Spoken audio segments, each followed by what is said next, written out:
इस संसार में सभी बातों को लोग जानने के लिए राजी हैं, स्वयं को छोड़कर। माना कि हर घर में शास्त्र है, हर जगहों पर मंदिरों में मूर्ति है, बात ठीक है, परंतु मानव पाता क्या है? यहाँ वृंदावन मथुरा में रहने से जितने लोग दर्शन करने आते हैं, ठीक है, घर से चले और दर्शन प्रथम के लिए आए कि हमारा कुछ पाप कम होगा, दान पुण्य करेंगे, मांगेंगे। ये जितने भी धनी लोग हैं ये सब भिखारियों जैसा आचरण करते हैं। धन से कोई महान नहीं हो सकता। धन सांसारिक वस्तुओं का प्रयोग है और मानव वही करता है। एक चींटी से लेकर के एक मछली और हाथी तक वही कर्म करते हैं। मानव भी वही करता है। कभी जाएगा मांगेगा गुरु से, मंदिरों में भगवान से कि भगवान मुझे पुत्र चाहिए, नौकरी चाहिए, शादी हो जाए, स्वास्थ्य मिल जाए। ये सब पाकर करेंगे क्या? संतान उत्पत्ति करेंगे। माना प्रकृति के एक अंग है ये भी, और जिन्हें परमात्मा की आवश्यकता है उन्हें स्वयं मिट ही जाना होगा। उदाहरण में समझें कि एक बीज चने का जब मिट्टी में मिलता है और दोनों में अथाह प्रेम हो जाता है तो एक अंकुरण निकलता है। वह अंकुरण एक नीचे की तरफ, एक ऊपर की तरफ, एक तत्व लेने के लिए, एक ऊपर फूल फल डाल टहनी आने के लिए दो हो जाता है। उसका अस्तित्व जमीन से लग जाता है और जो बीज पड़ा था वो सड़ करके गल करके मिट्टी बन जाती है, वह समाप्त हो जाता। परंतु अब वृक्ष का ही नाम है, उस बीज का नाम नहीं। वृक्ष ही दिखाई देता है, वो बीज नहीं दिखाई देता। ऐसे ही साधना है, ऐसे ही संसार में मुक्ति का मार्ग है कि परमात्मा में आप एकाकार कर लेंगे तो आपका कुछ बचेगा नहीं। सब उसी परम तत्व का हो जाता है, उसी परमात्मा का।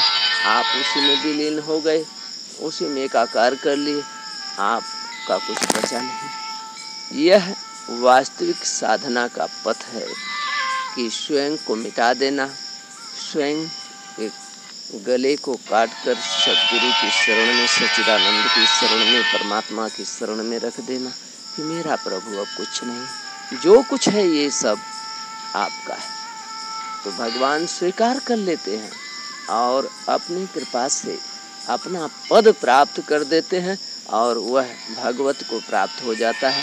वही जो करता है वो समाज के लिए एक परमात्मा का काम। माना इस जगत में इस समय कई हजारों महापुरुष कार्य कर रहे हैं, परंतु आज लोग, हमने कहा, यहाँ दर्शन करने आते हैं भिखारियों की तरह से, मांगते हैं। गुरु के पास भी जा कर के वही मांगते हैं, सांसारिक वस्तु मांगते हैं।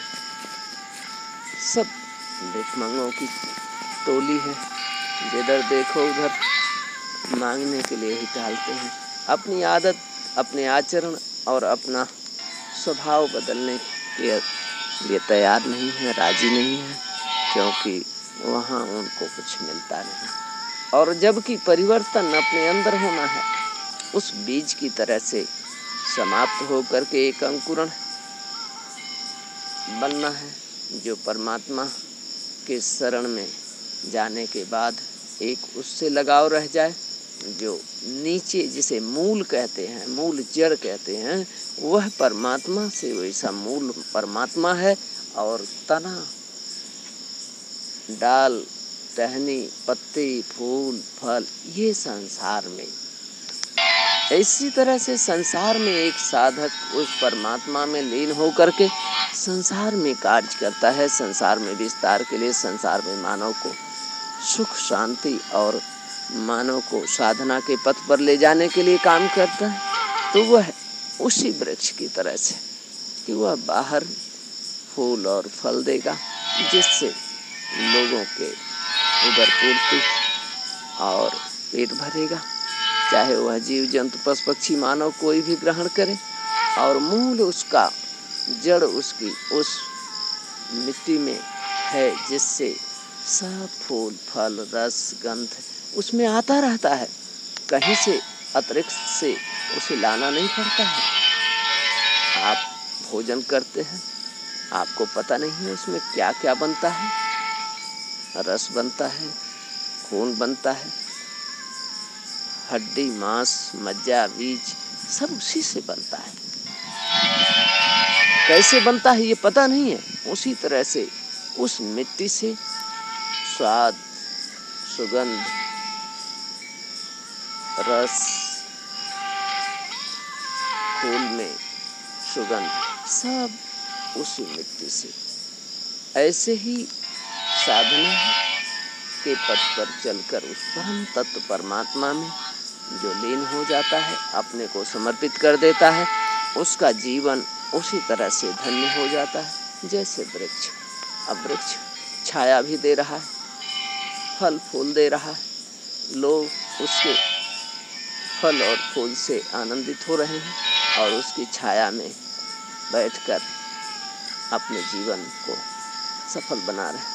ऐसे जीवन जिनको बनाना है, उन्हें भाग दौड़ से मुक्ति पानी है, वह किसी न किसी सद्गुरु की शरण में जाएं, जो परम तत्व परमात्मा को प्राप्त हो।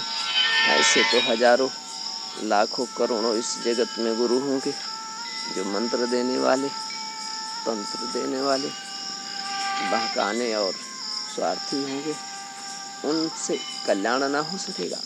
माना कि वो कहीं न कहीं तक पहुँचाएंगे, हम उनकी अवहेलना नहीं करते, शास्त्र का हम कोई विरोध नहीं है, केवल बोधित्व है कि बोध कराते हैं कि आप जानी जाएं, आप समझ जाएं, आप अपने जीवन के उस परम तत्व परमात्मा तत्व को समझ जाएं, जिसको पाने के लिए मानव शरीर मिला है। यदि मानव शरीर मिला है तो आपको करना ही होगा, और बिना किए आप गए तो पुनः जन्म पुनः मरण, जन्म और मरण के चक्कर से कभी छूट ना सकेंगे।